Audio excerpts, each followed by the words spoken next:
ალეკოსთან მაქვს კითხვა, ხედავს ახლა ლევან იოსელიანის ქმედებებს თუ უმოქმედობას.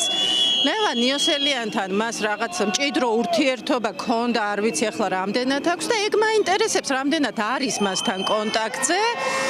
აძლევს თუ არა რჩევებს და რაღაცა რაიმე მოწოდება თუ აქვს მის მეგობართან თუ რა ვიცი პარტნიორთან, რომ რაღაცები შეცვალოს და რეალურად გახდეს ის ადამიანი კარგი, გამართლოს სახელი და გახდეს მართლა სახალხო დამცველი. ალეკო აქ თუ გინახავთ ხოლმე?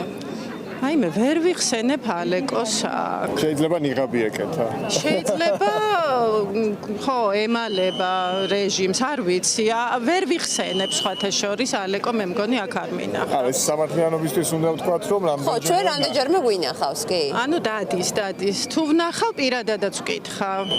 ჩვენ გადავწემთ. კი ბატონო. თქვენ რას კითხავდით? მე მაინტერესებს თუ გავს ჩემი უფლებები ახლა აი ამ კონკრეტულ მომენტში დაცულს და რამდენად ისევ იმავე აზრზეა და ისევ თუ დაუჭერდა მხარს ლევან იოსელიანის კანდიდატურას.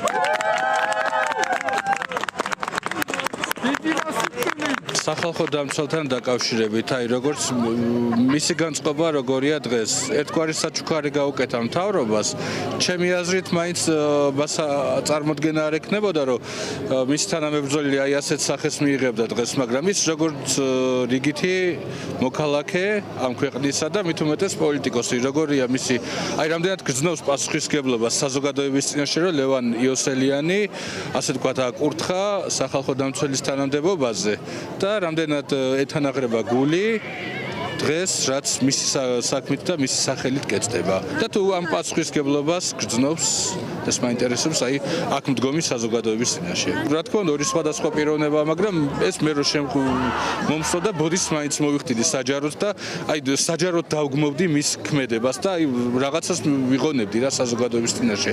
იმიტომ რომ ერთ-ერთი ბურჯი არის ფაქტობრივად, ხო, ის იოსელიანი ამ მთავრობაც არავი რაც არიან. მე ალეკო ალისაშვილის ადგილზე ბოდიშს მოვიხდიდი, იმიტომ რომ საზოგადოებამ ეს კაცი ალეკოს მეშვეობით გაიცნო, ხო?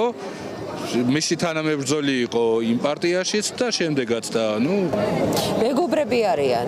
იყო მეგობრობას ახლა მე ხო ვერ დაუგეგმა ვერავის, მაგრამ მე ამ კაცის არსებობა უფრო თვალში ვხდება როგორც სახალხო დამცველი, თორე აქ ყველას ვიღაცა მეგობარი ყავს და მეგობარს როცა აწინაურებ თუ აი ასეთი რაღაცა მოგელის ადამიანს, ხო?